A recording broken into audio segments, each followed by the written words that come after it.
The idea of having students and across different universities, across different, from law to engineer to public policy, economy, to management, is to help and push the idea that we need to have informed debates and to somehow combat, go against this information that sometimes we see across the narratives discussing different topics. So the students have to be able to understand the positions back and forth, against and for, and prepare for that. And only now they will know what to do. So this is a big focus of the institute. It was an idea that Professor Luis Cabral brought that worked really well. And this is the first edition. I'm sure we're going to have others. And with no further ado, just Lilian, thank you very much. And thank you. I want to wish you all a very warm welcome. And I'm very happy to see that the room has filled up, because these two teams that sit here really deserve your presence and your support.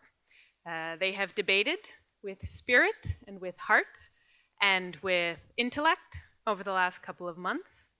And I know I'm not the only one who's excited to see how they do today.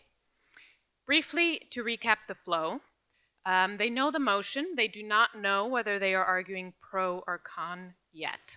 Shortly, we will determine this by the flip of a coin. Then they will have 5 minutes to prepare. And during those 5 minutes, I'll tell you a little bit more about what this journey of the debate competition has been.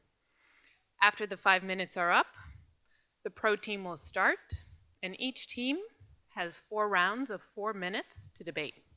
So they have 4 minutes for opening statement, pro, con, then 2 rounds of rebuttal, and then a final round of closing arguments. The teams know this. Just to remind you, your timer will be up there. You do not need to start or stop at this time. We have a magician in the corner who will do that. At the end, we have an illustrious jury here up front who will introduce themselves shortly.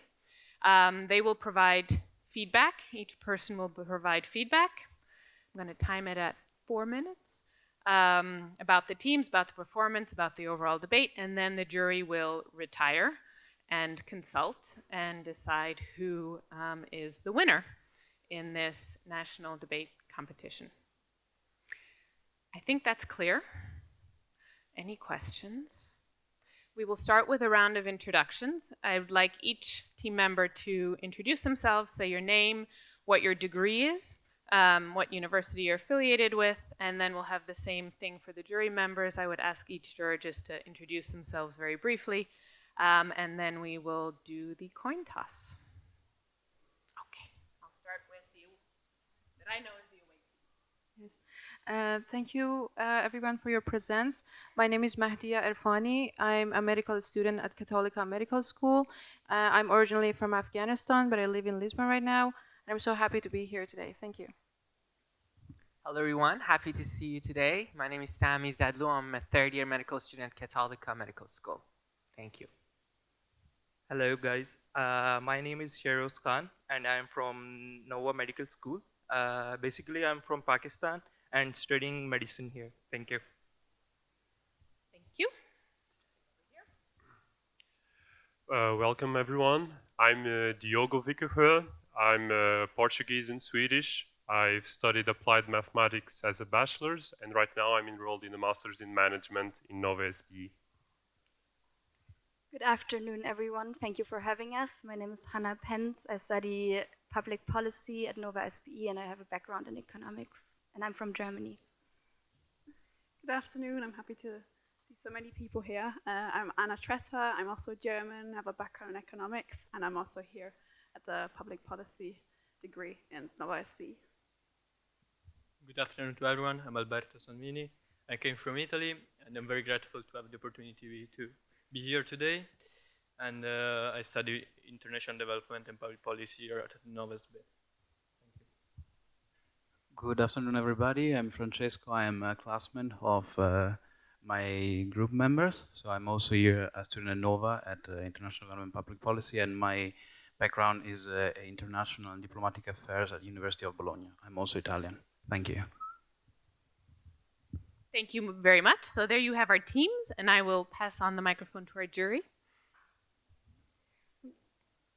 Hello, everybody. I'm Elise Rasco. I'm the Canadian ambassador here in Portugal, and I've studied in public policy, so just a plug for studying in public policy. Hello, I am Luisa Meireles. I am the Lusa Press News Agency, editor-in-chief, and I'm glad to hear this debate about your skills and about this 4 days competitiveness. Boa tarde. Hello, everyone. My name is Mónica Ferro. I'm the head of the United Nations Population Fund office in London. For those of you who don't know us, we are the United Nations Sexual and Reproductive Health and Rights Agency. So a lot of focus on public policies and on providing countries with data so that the public policies are well informed and are what we all need, efficient, and produce the results we all want to see. Thank you. Thank you. Good afternoon, everyone. My name is Gonçalo Matias. I am the chairman of Francisco Manuel dos Santos Foundation, a foundation here in Portugal that does research about the Portuguese society and also a lot about public policy. So thank you for the invitation. And I'm also a public international law professor at Catholic University here in Lisbon. Fabulous. Thank you very much to the 4 of you for being present. We're excited to have you here. So, as has been indicated, the motion for today is that the 4-day work week is a threat to long-term productivity. This is what we've prepared. Yes? I joked with the teams that every time I check this, there's a little part of me that is terrified I've sent them the wrong motion. But we're on the same page. The reason behind this motion today, as was mentioned this morning, is that we do have a research lab on productivity, thanks to the generous donation of Claudio Haddad, who's here with us today and will be part of the prize ceremony. And so that's a little bit about why that topic for a motion was chosen. So now is the time to decide.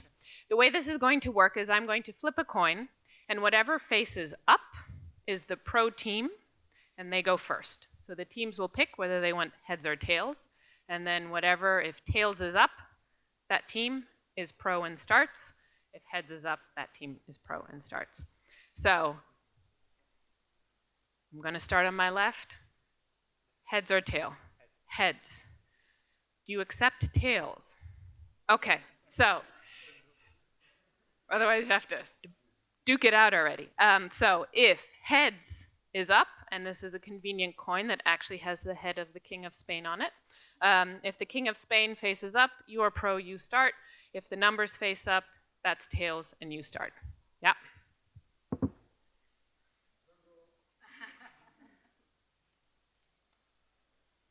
Heads is up.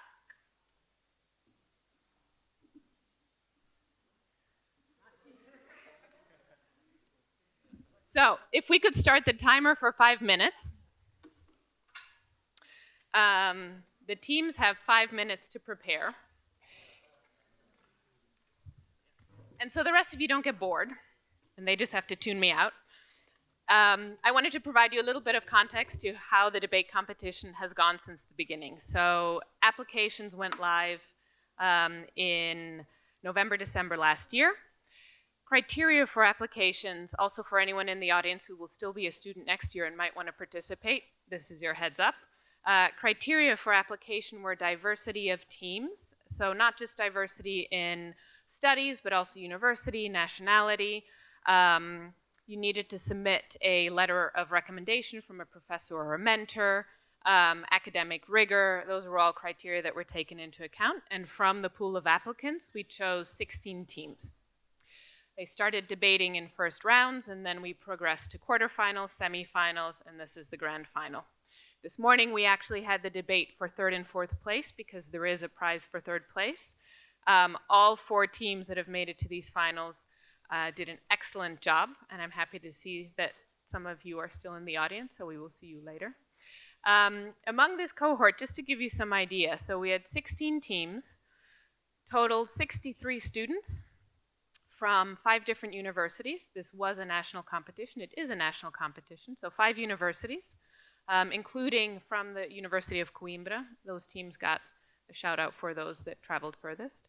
12 different schools, so very diverse degrees and very diverse schools. The degrees actually, I think, were like 24 different degrees, both at the master's and at the bachelor's level. And they ranged from aerospatial engineering through journalism, law, economics, public policy, medicine. Yeah, I think that covers the gamut. But there was a reason we had diversity as a criteria, and it really came through in the quality of arguments that the teams put forward. Other fun, over 10 nationalities. And then, of course, we had the jury panel. So today we have 4. For all of the other rounds, we had 3. We had over 20 jury members. And they also had a pretty diverse background. We had lawyers, international lawyers, high-level public administration officials, people who are in deputy positions in the government. We had faculty, we had researchers, we had international development practitioners, and we had other people who I'm probably forgetting. Who am I forgetting? It was pretty diverse. And I think every single one of them who came and participated loved the experience. And was really impressed with what they saw. I think that was it. Since we have 1 minute and 50 seconds left. Oh, motions. I knew there was something else I wanted to tell you about. Thank you.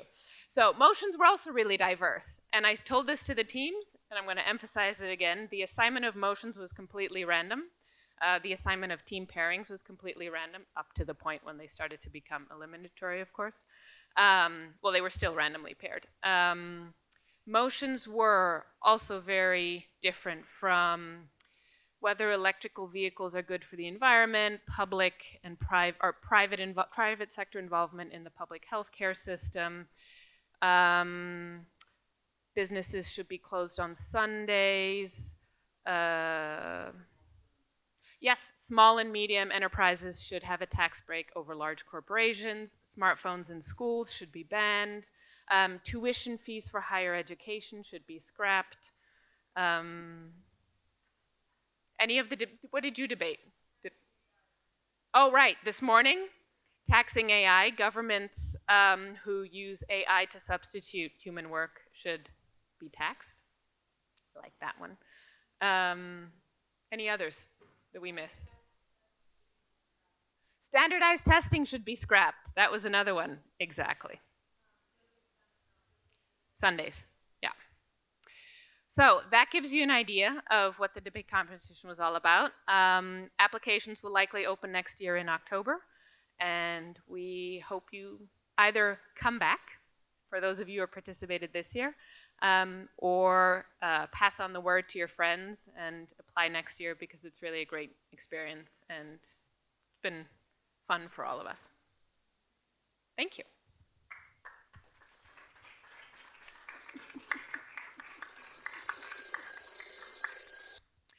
So, are we ready? Okay, so we need a clock for 4 minutes, please. Our magician in the corner, Ricardo, will start the clock once you start speaking. And you know the drill. When you're up, you're up. So, who's pro? Okay. Let's make sure your mic works. Hello.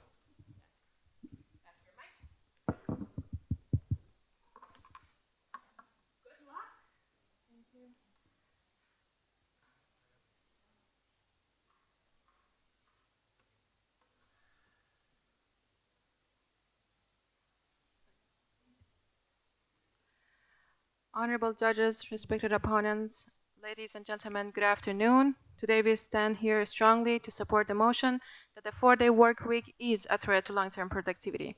Let me begin with a personal experience. I'm a medical student in Lisbon, and we have clinical rotations here. And in one of our clinical rotations, the days had to reduce from 5 days in a week to 4. In the beginning, it sounded very promising. We were so happy that we are going to have more time to spend outside the hospital. but the result was totally different. In fact, the workload stayed the same, but the time shrank. What happened? The results were, we made more mistakes, felt constantly rushed, and I watched one of my classmates break down in the middle of the pediatrics ward because she hadn't rested fully in that 4 days. In fact, she had to do the work of 5 days in 4 days. That experience was not relaxing, it was chaotic. And that experience taught me something very simple. Burnout doesn't always come from too much work, it comes from too little time. And that brings me to why we strongly support this motion, and that's going to be for 2 reasons. First, the 4-day work week increases pressure and burnout. There's a big myth around the 4-day model that they say that it automatically and drastically reduces the burnout. However, that cannot be true. How that can be true if you are not reducing the workload, but you are keeping the same hours, the same how you can reduce the time with keeping the same hours? You only compress the pressure. According to the Work in Mind study in 2023, they found that the reducing time in the 4 days model only rushes the schedules and also tightens the deadlines. Also, in the UK 2022 trial, where they applied this model, the 3 important companies immediately dropped because they saw rising stress, they saw missed targets, and they had problems in their coordinations.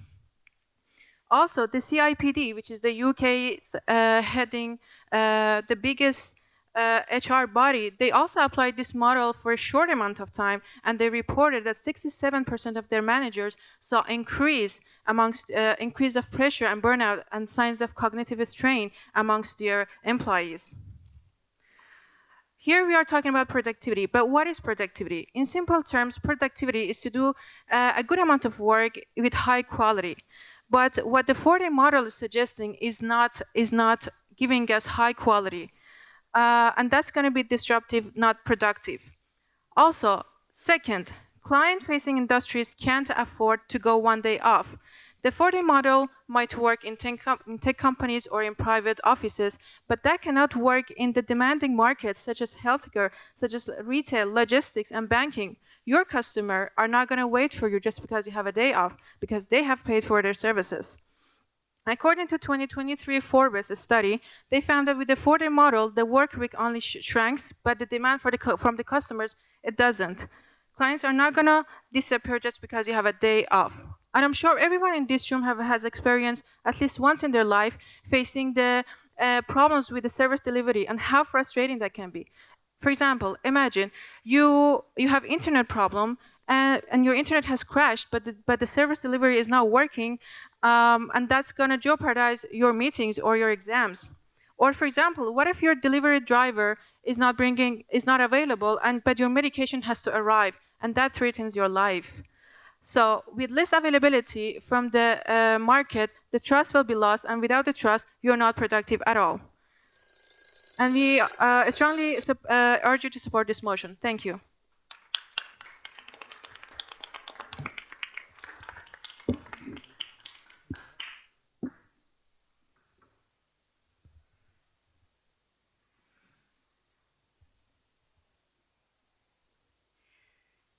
Ladies and gentlemen, honorable judges, dear fellow debaters, you've said it already, our workforce is exhausted. We're not in an age of laziness, we are in an age of burnout. And this is supported by data. 46% of European workers are reporting disruptions to physical or emotional distress. And among my generation, Gen Z, these numbers are even higher. My friends, my colleagues, my classmates, most of them are burned out without even having entered the labor force. And by now, ladies and gentlemen, this is not longer a healthcare issue anymore. This has become a macroeconomic liability. Our exhausted workforce currently costs us 4% of our GDPs in the European Union, and to say it in other terms, 600 billion euro annually. You've said it, dear opponents, productivity It doesn't mean working less, it means working better. It doesn't mean working fewer hours, it means working smarter hours. And it's not about eliminating hours, it's about eliminating the waste, the burnout, and the false equation that time at a desk equals value. However, today we're debating long-term productivity, and this is something, dear opponents, that you've missed out on, because essentially in this debate we have to look at the drivers of productivity and what grows productivity. Of course, productivity isn't driven by the healthcare sector, neither is it driven in agriculture. Productivity is driven by one precise sector, it's the tech sector. But don't take my word for it. Let's look at the Draghi report, the groundbreaking document of our decade. In the Draghi report, it says that 80% of the innovation and the productivity gap between the United States and the EU can be traced back to the tech sector alone. The tech sector, and also other sectors that are non-labor intensive, such as finance, design, are sectors in which what matters most is inefficiency. Inefficiency is our enemy, and we can only fight inefficiency if we make sure that our workforce is not fatigued and not burned out. Ladies and gentlemen, I come from an economics background, and the first day I walked into uni, which was approximately 4 or 5 years ago, I was introduced to the Solow model, an economic model that explains long-term economic growth and long-term productivity growth. And the Solow model, for all the non-economists in the room, I'm going to break it down quickly. It basically depends on 3 input factors that can drive economic growth: labor, innovation, and technological innovation, and capital. And amongst the 3 of them, technological innovation is the strongest input factor that can outgrow all the others. So my appeal to you is we need to make sure that our workforce in the right sectors, not in every sector, but in the sectors that are driving productivity, are working, are not fatigued, and are ready to foster innovation, growth, and economic prosperity, because this is what Europe needs. Thank you very much.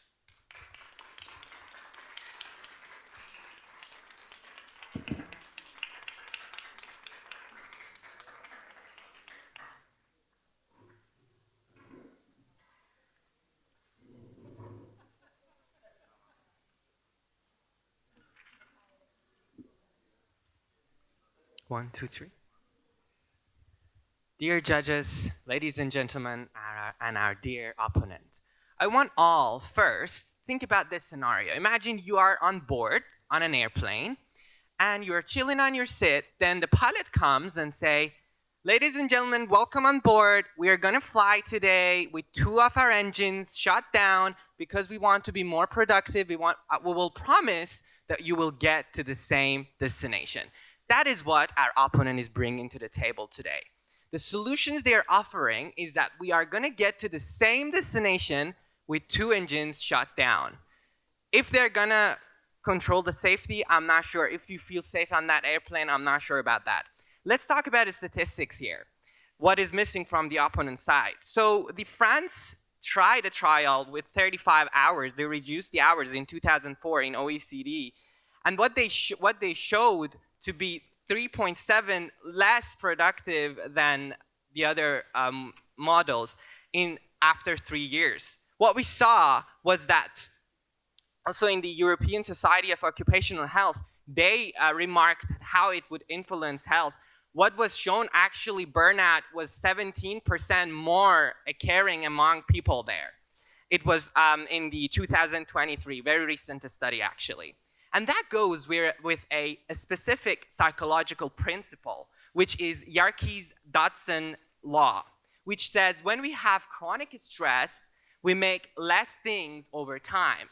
So when you're compressing time, when you're putting a lot of things into just 4 days, you're putting more stress, and that's what we are feeling on everyday life in med school. That's what my colleague tried to say, because we reduced our classes to 4 days instead of 5. And Also, Dr. Johnson William in 2024 pointed out that chronic stress reduces long-term efficiency. That takes me to the second point I want to talk about today, which is about the GDP. That is what the opponents brought about. Now, let's talk about the macro level environment, economic decline that 4-day work week will cause. If we shrink our work week, we are shrinking the economy with it. And that's an obvious fact. The France GDP slowed growth based on the Eurostat by 1.5 compared to EU averages. What we saw in the Japan's short week trial in 1990 was low growth for a decade. So they were in a lower economic advantage compared to all of the world, because the hardworking countries are working more days. They're working smarter already. They're working more days, and you are going to compete with that. I really want to hear your answer, how you're going to battle in a country, in a global scale where countries are not only working smarter, they're working longer, they're working more, and how you would keep the GDP, because the statistics are against that. Atom Bank tried that, and it was only viable via costly re-engineering. And there are, in multiple studies we went through, we saw that a lot of the trials need a lot of investment to just keep that going, and they eventually drop out. Another study in the Boston College showed that all of these studies have hidden costs, and they do not extend beyond 1 year. And that is something to think about. And that goes hand by my own experience. As my colleague said, we've been experiencing exhaustion because we are compressed in 4 days. We were in the beginning very happy, but that was not what we saw in reality. Thank you, everyone.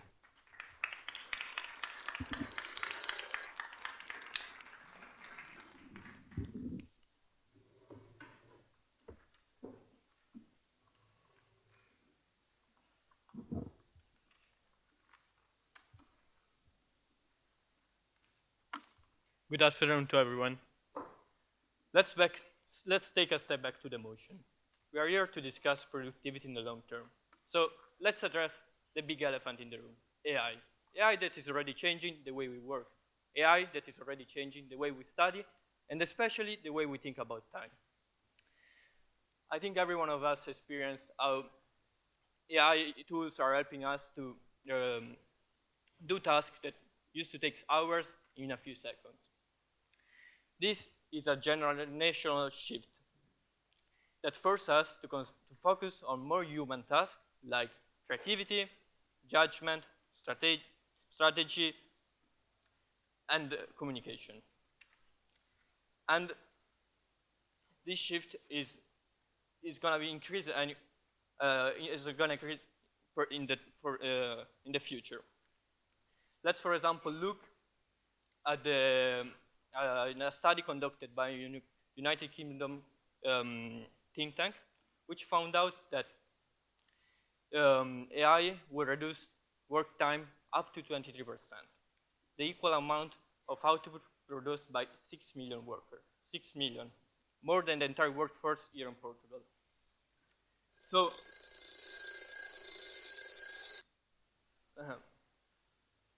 okay. So,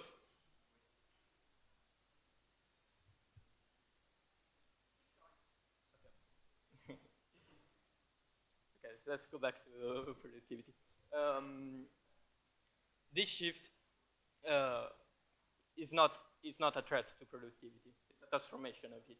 Because the assumption that more hours equal more output, that a 5-day week will always produce more than a 4-day, no longer holds in our current economy.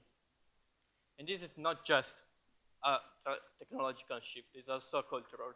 Our generation is stepping into the job market without a different idea on how value is created. We want to work, but we want to work in an environment that value purpose over time.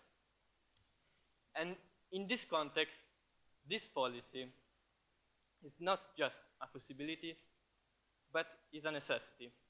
Not because force a change, but because incentivize a change that first already have to make. which is reducing efficiency, automating low-value tasks, and change the way they communicate. And this is not all in practice. We've seen a lot of trials around the world. One of the most significant was conducted in the United Kingdom, which involved over 3,000 workers and 60 companies. At the end, 92% of the company wanted to maintain the new schedule. And this not because they were forced to, because they saw that they could maintain the same productivity or even increase. And this is not limited to the United Kingdom, but we have seen this also here in Portugal, where recently was conducted a productivity, a same trial. And so, to conclude, I want to ask you, is the 4-week a threat for productivity? Yes, but only if we keep thinking about productivity, which means that no longer adapt to our current economy. If not, if we think about productivity, about as innovation and adaptability, then the 4-day week is not only a threat, but it's not a threat, but it's a possibility that we cannot look down. Thank you.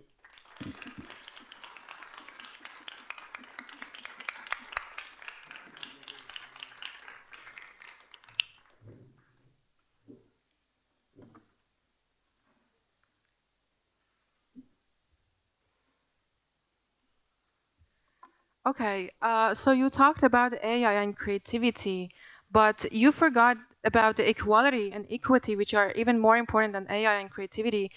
The model that you're proposing, the 4-day model, that overlooks the issue of gender and gender gap, and the issue of people who are working part-time and not full-time, because according to the researchers, the 4 days model is only applicable to the people who are working full-time, and that doesn't include most of the women. Most of the women, because of their duties outside the job, they prefer to do part-time, with that, it deepens the pay and the gender gap. Also, that increases the gender gap because according to the researchers, when we give extra time to both men and women employees, the women, they go out, but they spend most of their time taking care of their family, providing care and support to their children. But men, they have better other alternatives and they have better planning for their days off. So we cannot ignore that. Also, you talked about the job market that is ready. How you can say that? We all can see, we all live in Portugal, and we see that Portugal, the government is struggling financially, and we have problem with the tax collection and allocating that to our social security. Even with this model, we are going to worsen the issue, the financial issue that we have. Because according to the People Hum research, when they have applied the 4-day model, the costs increased because they had to hire extra staff to fill the gaps. They had to pay overtime for the longer shifts, and they had to reconstruct the overflow to avoid the chaos. Now, this is going to even hit the small businesses, which is not just. This is going to hit the service industries because only the elite companies can afford this. And that's why the result is they're going to be more cost, they're going to be more stress, and they're going to be more...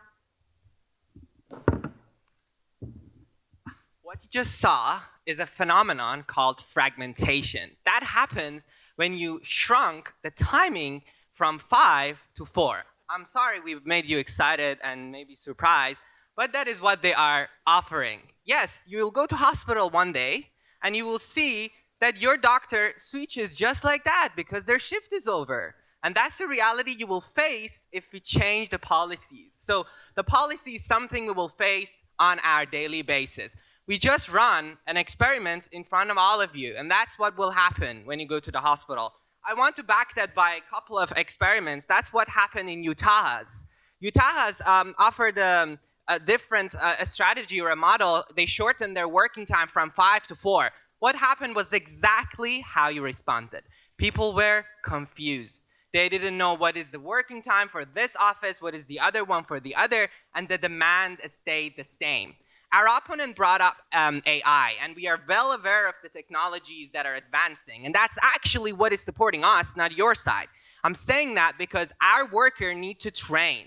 They need to learn new ways to expand the way they are working. And that means they need extra time for learning, and this extra time can be their Fridays. So if you want to keep up with the pace of technology, you want to implement that in your working hours. You need to give your workers the time to train and learn to be able to keep up with the technology that is always growing and will never stop. So we don't need break, but we need a redesign of how we are training our workers to be able to keep up with the technology that is always going forward. And that has been shown in multiple studies that in the PwC, for example, 62% saw no gains after initial year when they switched to the 4-week model. I think the statistics are clear, and I'm happy to see all your surprisings.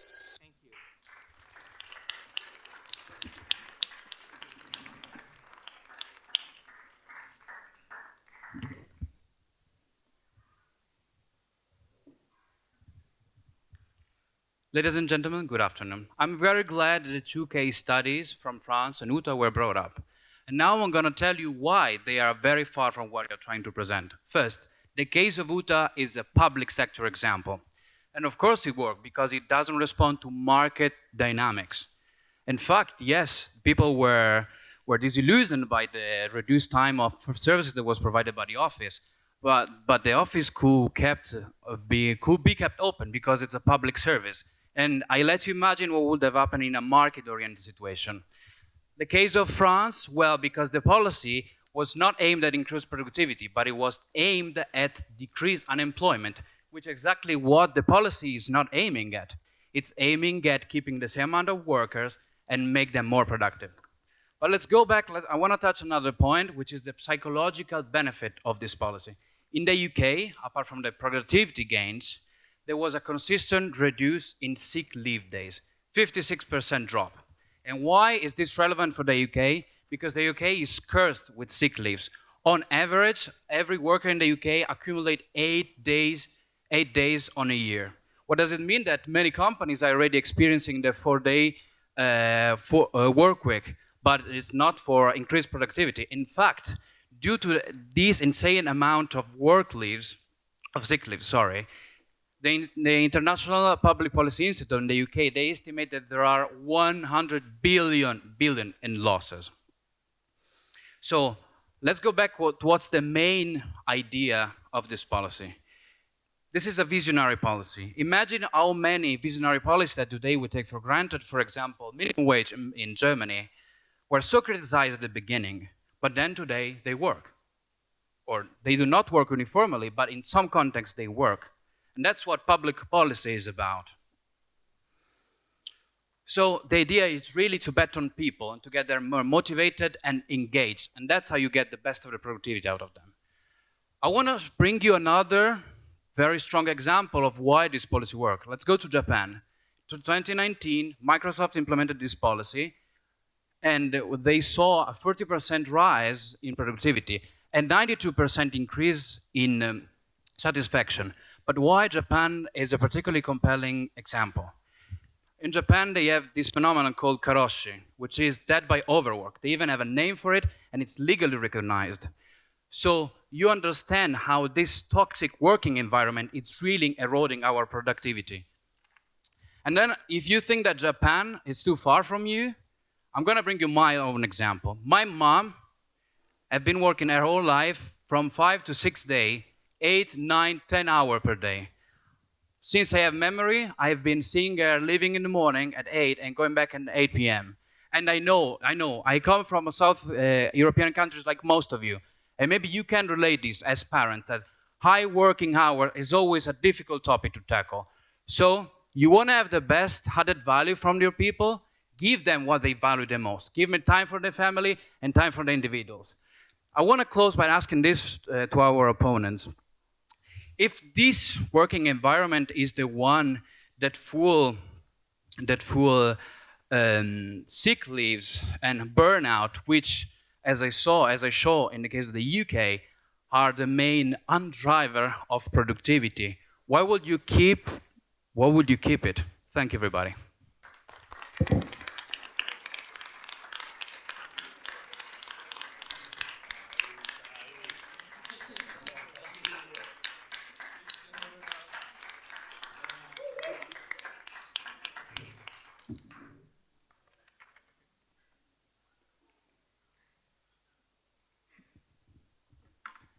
Dear judges, our dear opponents, and ladies and gentlemen. Now, I want to, before answering to your question, want to follow on the fact that what drives productivity? One important part of productivity is flaw, and that goes again in the psychological principle of flaw theory. So if we can have a good flaw of work, we can be productive. That one part of it, which is a theory done by Carl Newport, said that flaw theory is based on time and no interruptions. Now, I gave you an example and we all saw that, but if you really think no interruption does not do anything to the productivity and is positive, I urge you in the next round, all four of you come here and each speak for 1 minute and we see if that is productive anyhow. And if not, then maybe that's an experiment on the show we have seen today. Because actually the studies you're referring to are not valid. A study on Harvard Business Review in 2023 showed that the studies you are referring to are short-term and they are self-reported and biased. That takes us to a philosophy of habitation and confirmation bias. Confirmation bias is when you take all of the statistic that is in support of you and you decline all the realities we are facing on a daily basis. And habitation is what doesn't do any good with the position you are supporting. Why? Because in short term, everyone will be happy. We are happy we have a new day. We have Fridays free. Well, what happens? We get used to that one day. And that becomes another Saturday like the other times. But we will stick with the work that we have to do now in 4 days. So that is what we will experiment in long run. And you mentioned long run. That's why I'm telling you this. Another threat of this matter, of this model, is how it will weaken the work ethic and ambition. Do you think Marie Curie was only working 4 days to discover radiotherapy or radioactivity? No. Actually, what we saw, there are an antidote that says she was working 7 days a week, 16 hours a day, and a lot of American scientists were spending 17 hours per week working. And I'm not suggesting that, but I'm telling you where is the bar. If you want to reach, if you want to be innovative, if you want to be breaking through, you need to see where the bar is, and if you want to go, you have to surpass that. So that is a threat. If it wasn't, they wouldn't spend, they would be on holiday. Absolutely, we can see that is what is happening in specific sectors, such as science, such as programming, the field that is expanding, and you mentioned AI is expanding. They need hours of collaborative work. And if you implement that, we are kind of implementing a comfort culture that undermines excellence. That is what we saw in the Nietzsche's philosophy of a struggle. What he said is that when we are struggled, we are driven to work harder and better, and we are more productive. And that is struggle I'm referring to is when you are still thinking about your work on your Friday and you're saying, I'm gonna be done with it and I'm gonna have my weekend, but you're in a well-paced work.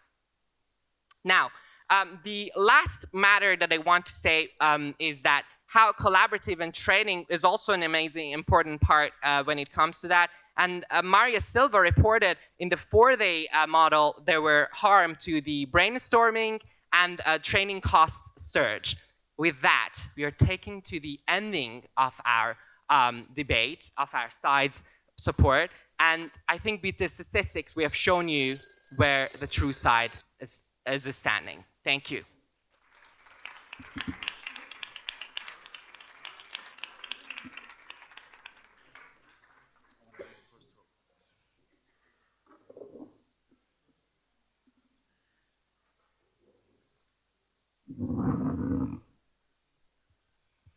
Honorable jury, honorable opposition, dear audience. I couldn't let myself go further into my arguments without addressing some points raised by the opposition. Innovation. Innovation, you say it's about days spent. But what we see are, for instance, the Nordic countries in the OECD data, the most innovative economies, are they working more? I wouldn't say so. The data proves that. And also, I would like to raise some points. If your motion or your side says that we shouldn't do our policy, what are your alternatives? Are we saying that today's job work environment is positive? What about the burnout rates? Are you going to keep the status quo? Let me bring it some historic topics. Everyone here knows about Ford. Not only the car, but Henry Ford. Henry Ford was a pioneer from turning the 6-day work week into a 5-day work week, because assembly line was innovation, and they saw opportunities to make more productivity by trusting its employees and allowing them to be better economic agents. Today we have a new decision to make: stagnate or adapt, because we are looking into AI and automation. So let my personal experience speak to it. I worked at a consultancy firm where we were not rewarded by productivity, but rather how much our time schedule was filled with tasks. Quickly, employees realized that doing tasks quickly and more effectively didn't mean better productivity, because when you divide those tasks that you implemented into the schedule by the outstanding part which is not value added, your utilization/productivity drops. People extend their tasks arbitrarily, not because they're lazy, but because they are measured in the wrong way. This is key. I ask you, is there a surprise in why burnouts are on the rise when people, to keep their job, need to extend meaningless tasks? I say no. And for everyone that is investing in their children to go into this future economy, is this what you envision for them? Working meaningless tasks, expanding them, and risking burnouts? I don't think so. And this is what you can expect in the new digital economy that will drive our growth and productivity into the future. The 4-day week answers this. We tailor our schedule to put all the value-added tasks into 4 days, eliminate the excess, make real productivity, and reward with an extra day. Not for slacking or being lazy, but because we are giving time back to the people to then be creative, innovative, and bring difference. Have you just stopped for a second to think, what's the cost of opportunity of giving the world filled with talents just one more day to make a difference? What is the trade-off? We don't know. And in public policy, we take bigger risks than the private sector, because that's what the public sector is actually made to do. So I ask again, did we see alternatives? Did we see a promising future for your children on this side? I think our evidence and arguments speak for themselves, and I would like to convince you. Thank you.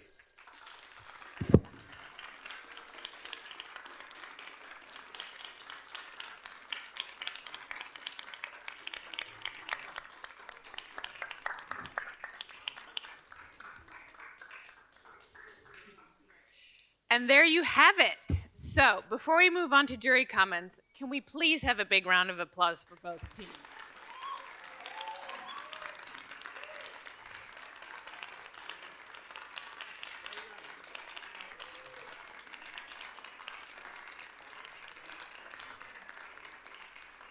I think truly exemplary, living the values that the debate team was created around. So thank you very much for that. I'm going to pass the mic to the jury, and I would ask each jury member to give around 2 minutes of feedback to each team. So those can be things that you thought they did well, and certainly areas that you thought maybe were a little bit weaker. Any questions on that? Okay. Do you need a person to keep your time, or are you generally good at self-managing time? You can certainly stop if I speak too much, because sometimes I do. So one at a time. I'll start with you guys, since you were the first ones. And I'll just start by saying congratulations to both teams, because I think you both did excellent work. I really like some of the the use of dramatic moments. I think that was really creative. The way that you disrupted, for example, passing from one speaker to the other. I think these are effective means, and I think we're in a moment where communication needs to be more creative to capture people's attention in this world where everything goes so fast. So that was a really interesting tactic. I also really like the tone and the engagement that both your speakers had. You know, looking at people in the room and talking as you were really convinced of the arguments that you were presenting. So I think that was excellent, and congratulations on that effectiveness. I don't know if I'm at 2 minutes yet. Okay. Okay. Well, I'm going to go to the next team. I think there was also some really good elements. The fact that you used many people in the team was interesting. It also means that the comments are a little bit more, they could be sometimes to one specific person rather than the other one, and that makes it a little bit more complicated for the jury. But that's not a bad thing necessarily. There was a lot of the timing was really good. I thought, you were able most of the time to finish your arguments before the time ran up, and so that was a good thing. I'm not always able to do that, so kudos on that. Also, I think there was using personal example, not without wanting to point at someone in particular, but like the story about your mom and everything. I think that was interesting, and that was a good way to connect with the audience. I didn't mention, because I think both team made a lot of good references to data and counter data, and I think on that you were probably on par, both of you. So I'm not going to spend too much time on that. I think it seemed that you were both really prepared for that. There was some moment where and I think maybe some of the events, like the timing and things like that, might have made it a little bit more stressful at one point. And so there was some body language maybe that was showing that nervousness. But I think this was well recuperated, and that overall you were able to make really strong arguments. So also congratulations. Thank you. First of all, I want to congratulations for both of you, because you were both the teams were really good, and I understand perfectly you were very nervous in the beginning, but after some time you were more confident, and we noted that. So it was really a pleasure to see you and how compelling you could be. So I can say that. Following the criteria, that in clarity or the evidence, I think that in the arguments for both sides were okay. And it was okay also in the delivery. I mean, some of you were not so, how to say, convincing or compelling, but in your body language, but in overall it was okay. What I think that you were better than them, it was on the rebuttal. I mean, you were very convincing or compelling to respond the argument of the other part. But I do like your arguments. So, but not this part of rebuttal. You say rebuttal, isn't it? Okay. So I will give my notes after that. But congratulations.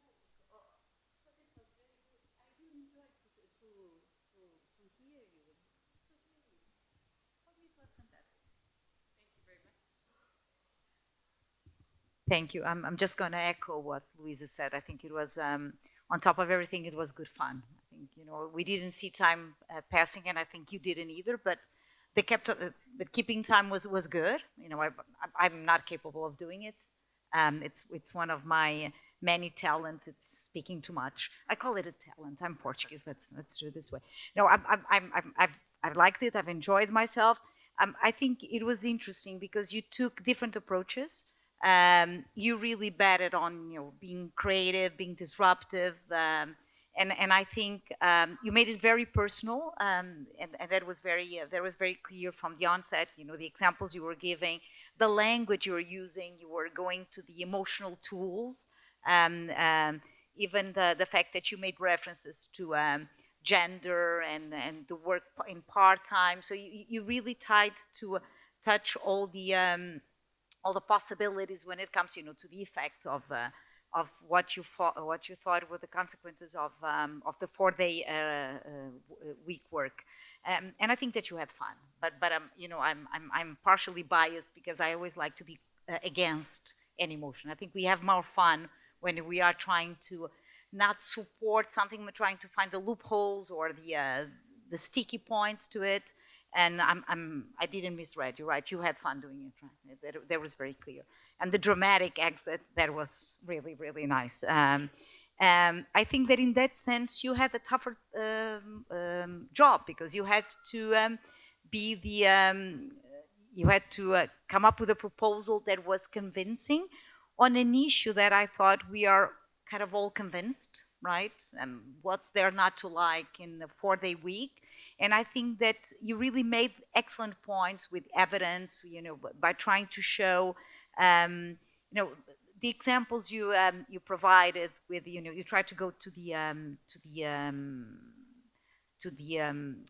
how do you call it, the pilots that were done, and how I'd like to when you started to say, this is not about laziness, it's not about working less, it's about working better, smarter. Those are really the drivers of productivity. Those are things that resonate very well when it comes to supporting an argument. And you even try to measure the cost of not implementing a policy like this. I just have to say that I've nudged the bit, I've cringed the bit when you tried to say that, in the right sector, because I think those of us who don't work in IT or tech, we kind of resented the fact that we are not considered. I'm joking. It's my poor attempt of making you smile. But I really liked it, and I think you were excellent in the rebuttal. You were a bit behind on this part of, as the ambassador was saying, communication is everything. So I think that you managed to go back to the personal issue when you share the story of your family. That was good. So I think that you both grew throughout the presentation. And I think that you made our task much, much more difficult when we go back and decide who we're going to consider that actually, won the debate, whatever. Thank you. Well, congratulations to both teams. You did a great job, great work this afternoon, with lots of good arguments and very good presentations. To your team, the con team, sorry, yeah. So it was. I really liked the way you presented. I really liked the dramatic exit. Was of course a very good moment. I was not totally convinced with the Marie Curie example because in law we say it proves too much, right? Because then you wouldn't have any limits to the working hours to create great things. But anyway, I think it was a very good presentation, and congratulations to you. To your team, I think you had also very good presentations, a great use of statistics and data. I liked, of course, the idea that you brought AI, but then maybe you could have explored a little bit more the argument of AI. And I think your opponents tried to say that AI needs training and that needs more hours, and I was not convinced the way you responded to that. So AI was a great idea. It was very important for you to bring it, but I'm not sure that you explored the idea the best way you could. Anyway, great presentations and fantastic two teams. Thank you very much.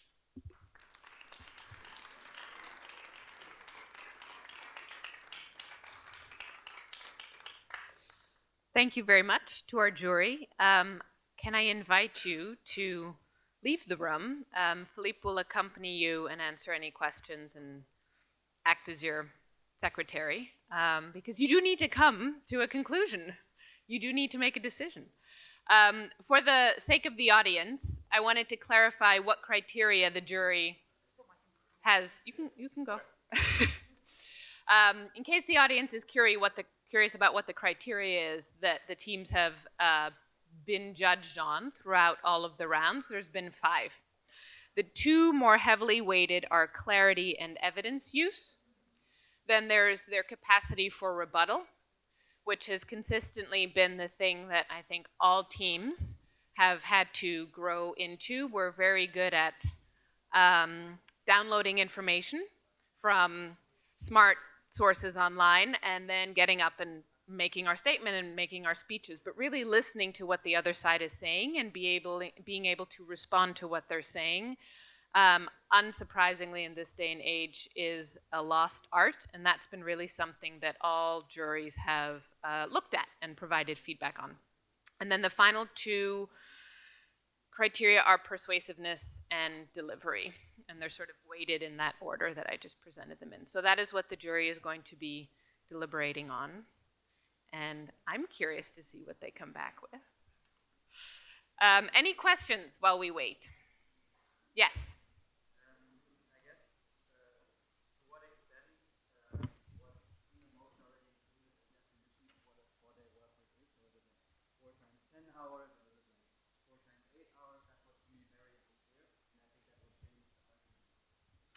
There was no definition in the motion. The only motion they received was what I shared with you in the beginning. So that is you think either team clarified that in their arguments?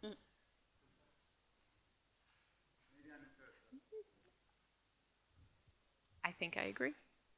Other comments? Yeah. I have a very basic question. So, do we actually live for work for living or live for working? So that is above my think either of these teams should answer. I'm expecting answer from either of these teams. So I think that's the issue we are dealing here today. Sure. I like your question because that was one of the things that I thought about when I was thinking about the motion. And that goes back exactly to you because it depends on, because I'm a person who prioritizes work. So I'm kind of leaving to work. And then there are people who are working to leave. So I guess it's a very personal aspect of it. It's you that give definition to this. Some people are leaving their work, like doctors, for example. They enjoy what they do, most of them. I'm not going to say all. But that exactly goes back to how you define your principles in life. I guess this is a very personal matter. Yeah. I don't know. Did any of you want to respond to that?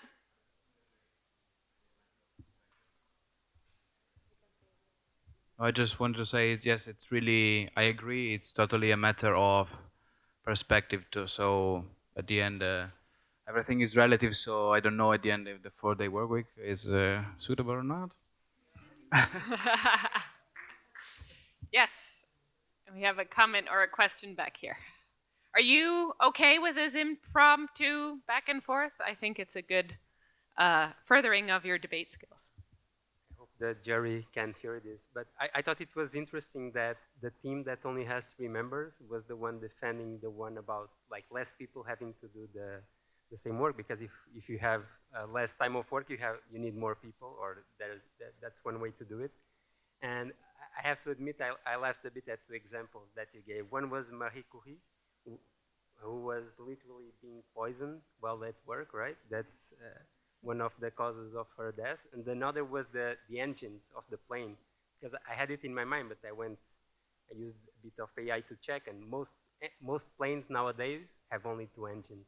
So they, yeah, of course, of course. Any other comment? Yes, I see you. Here. Hang on, let's get someone else first, and then we'll come back to you. I didn't really hear the first question, I'm sorry, but I'm guessing what you said was that they were given, yeah. There was no definition of what exactly no model, the 4-day right? work week, or he asked if we had defined that. We didn't define it, and the comment was there was never really an actual definition that either team put forward for that either. Yeah, building on that, I think that the team, the pro team, I think they were really successful in arguing their case because they set the definition, the standard for the discussion at the beginning. and I think the other team never really challenged that definition of the 4-day work week. So they basically started from it's the same number of hours or the same amount of work. And I think that argument really set the standard for the discussion. I'm really glad that the jury isn't listening to this because I think they might have looked at this a little bit differently. Yeah, but I would also stress on the Marie Curie point, she literally died because of her work. So yeah, I can understand it's for dramatic purposes, but yeah. Did you want to respond? You don't have to. Okay. I just wanted to say that they actually mentioned the same thing. They talked about the productivity, but they just stick to the part of quality, not the quantity. So, which was a good move, but I think there was no room to elaborate more on that because of their position. And yeah, in defense of Marie Curie, so yes, she was poisoned, but she made a discovery and she had to spend those hours. And what I was focusing on was mainly the hours of work that science requires. And I have done scientific research as well, and I know if I take a break, I will lose my focus. So that was what I was trying to give with that. But I know, and that's an unfortunately, yeah. Did any of you want to add anything? So I just wanted to explain that, like, behind these 3 minutes, we could have spoken 30 minutes each. So it's very difficult to actually take into account everything that is being said. Like, for example, our strategy has always been, even in the past rounds, to really try to undermine what's the evidence. That's what I tried to do when they brought up UT and France. So I thought that at the end this was more important, because since we are stick to the idea that it's public policy debate, so we really need to work on the evidence and the case study. Excellent. I think I'm happy you bring this up to underscore how much work went into the preparation on both sides, and the fact that 4 times 4 minutes is really short to present your arguments, and you could take it so much further. Yes, I was going to ask that. Did you get the side you preferred? So this is the most interesting question that I got to be able to answer after like the semifinal. Because I always thought that when I start, I'm like, it's obvious that this right side is, for example, pro or con. And then when I read through it, I'm like, oh my God, no, actually there is so much more to this. And at times I grow more keen on the cons and then the pro, and on the debate day, the moment they flip the coin, I become the other side. So I become the side that the coin define. And that sticks with me after it, because I've been convincing many people throughout that time. So if you ask me about this, I will be the pro, because the coin defined me as the pro. But before that, when I was looking at it, I was like, yeah, both sides, they do really have argument. It makes it a very challenging experience. And I see now how politics work. So, yeah. Did you want to provide some context as to why this was not the side you wanted?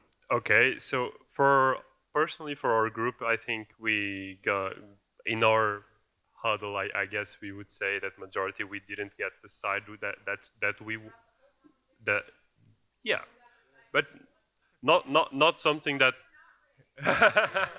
no, we believe in the right probabilities, but no, but in the sense that obviously if we are obliged to study both sides, it's very interesting how then you, on the limit of time we have is a week to prepare. By the end of the week, if we really put our best effort, we will end up with almost unrebuttable arguments. And exactly. To our side especially, well, the con side was very interesting, because in the end there are very, very strong arguments that are very hard to repel. For example, you have the example with Henry Ford, that a century ago he put out this motion for Ford, and then other competitors didn't know what to do, but actually implemented in the end.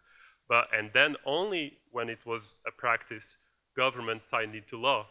But this today is a public policy debate, meaning that the public sector or the government would institute this policy of work day week.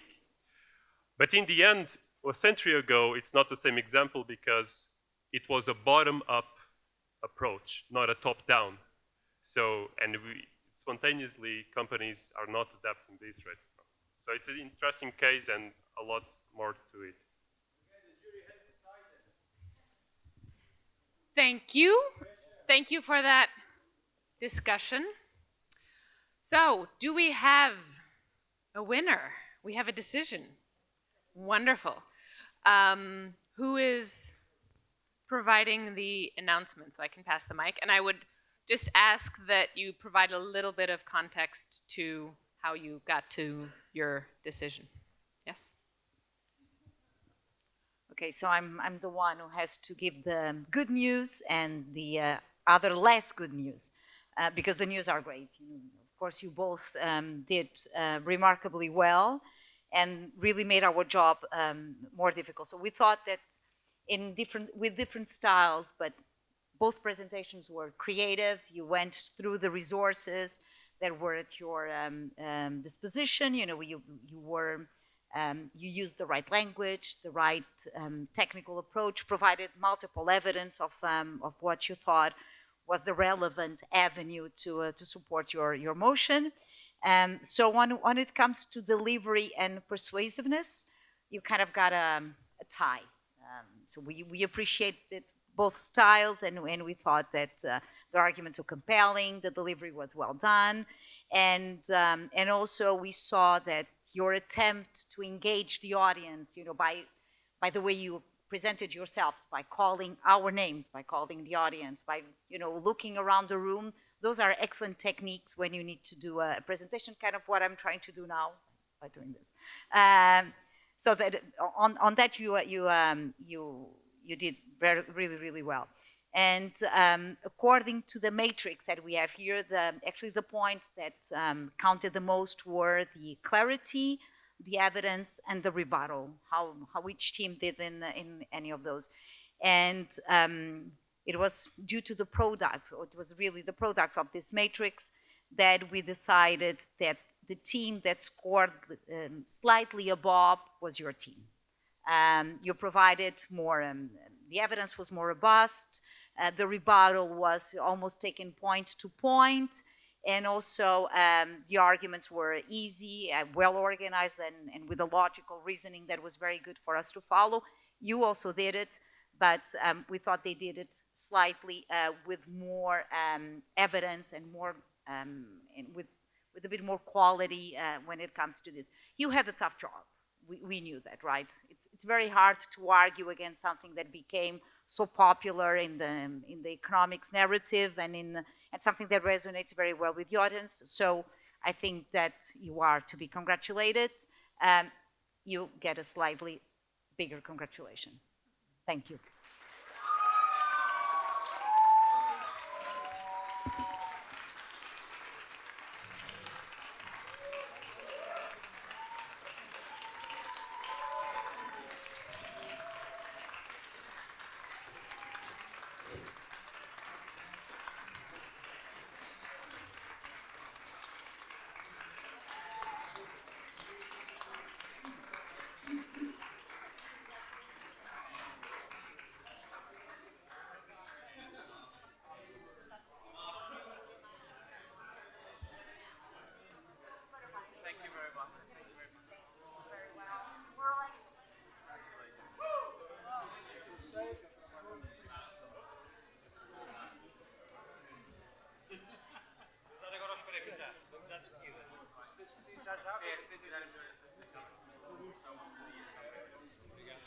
Can I ask everyone to stay seated, please, because we have the prize ceremony, because we also have the third place team that's in the room and also gets a prize. So we just want to hand out the prizes very briefly to these winners. But very well done. Don't go. Okay. So I want to call the team from got the third place Isidora Elias, Isabel Costa, Sofia Marques, Maria Arnaud, João Sousa Coelho, Nova School of Law.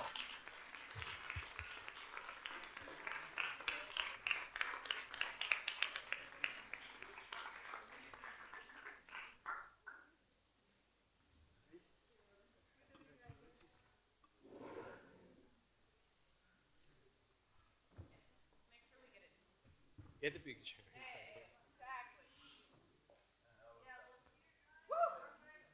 Woo!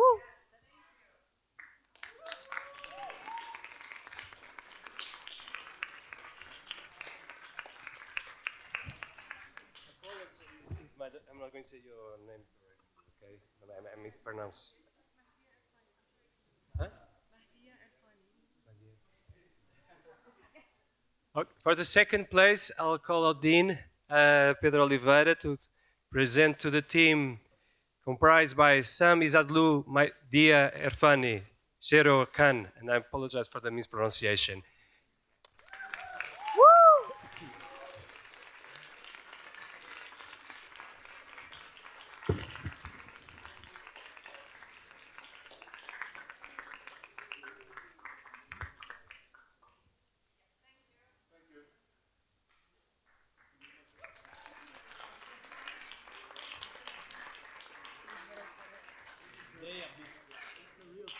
And now for the first place, I'll ask you, Claudia, to come and present the check to Francisco Calzati, Alberto Salmini, Hannah Pence, Anna Thayer, and Diogo Wike. Sorry. It's difficult.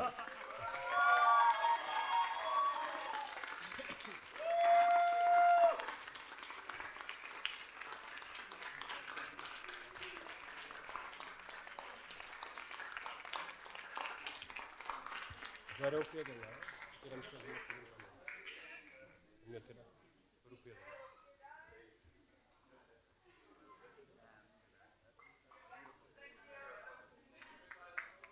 Congratulations, everyone.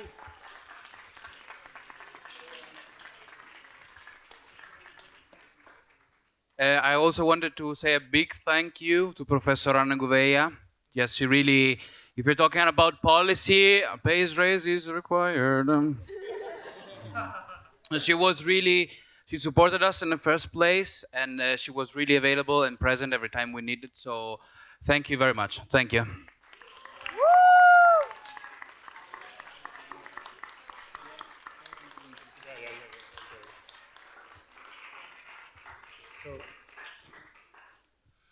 So lastly, also in name of my team, I really want to thank you, everyone that is here.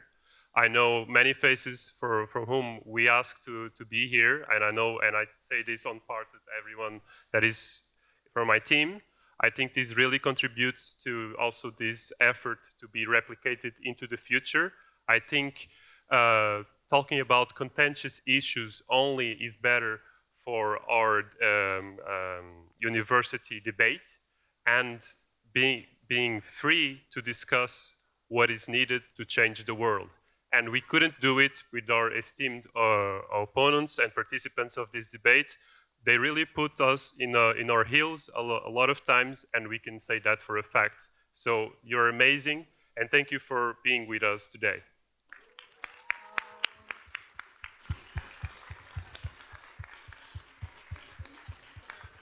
And of course, thank you to the NOVA and the Public Policy Institute to have organized this beautiful initiative. Thank you very much.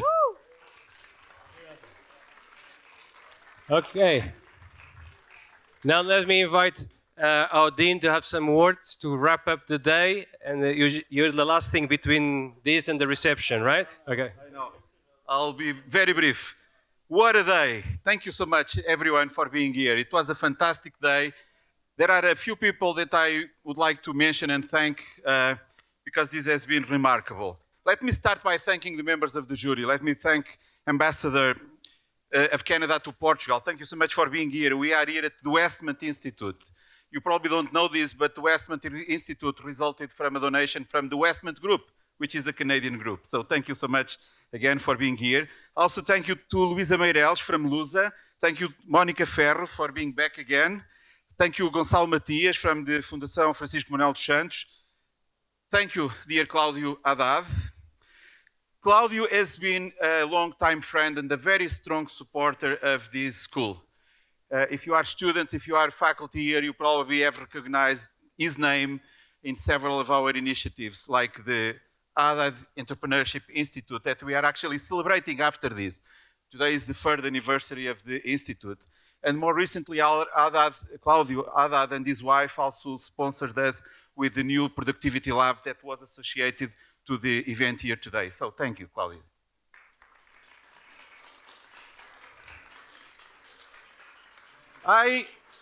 This was a long day with many brilliant speakers. I also need to thank the speakers, all my colleagues that made it possible, all the students that are here, not just the 2 teams that made it to the final.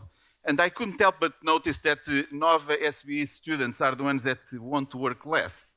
So I'm not sure if I like that. To thank all the guests that are here, thank you all. And also, of course, many congratulations to the winning teams. Regardless of the prize that you got or the fact that you didn't get any, it was very great to see participants from Católica Law School, from the University of Lisbon Law School, from Católica Medical School, from the Nova Medical School, from ISEG, from IST, from Universidade de Coimbra, from Nova FCSH, from the Nova School of Law, from the University of Porto, from Nova FCT, and last but not least, from Nova SBE. So thank you all for participating in this event. And also a special note to all that organized the event. And of course, this was not just one-day event. It was it was significantly more than that. Let me ask you to join me in a round of applause to those that made it possible.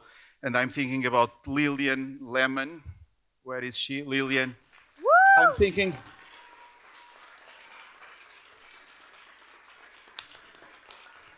about Flip Alfayat. Where is Flip? Flip, thank you. Woo! I'm thinking about Ana Gouveia. Ana, thank you so much. Pedro Martins.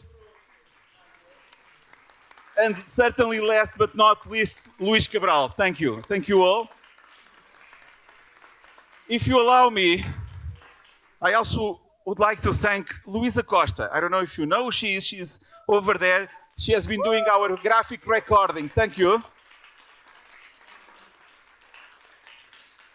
Let me briefly mention that 2.5 years ago, when we co-created the strategic plan and decided that we wanted to establish some new institutes, and we did. We created 2 new institutes. This is one of them. The other one is the so-called DQ, but Nova Medical School and Nova SBE.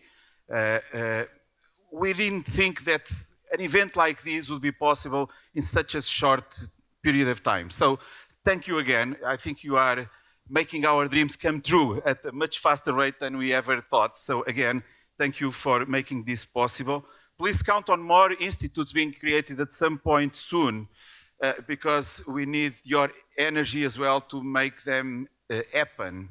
And I hope that you leave energized, challenged, inspired, that policy can be done differently, that policy can be cool. And this is something that Luís Cabral has been saying for a long time. And thank you, Luís, and thank you, Pedro, and the entire team for making policy cool again. So again, last but not least, thank you all. Let's enjoy the rest of the day. Let me invite you for a small reception just outside, just around the corner. Thank you again, and see you next year.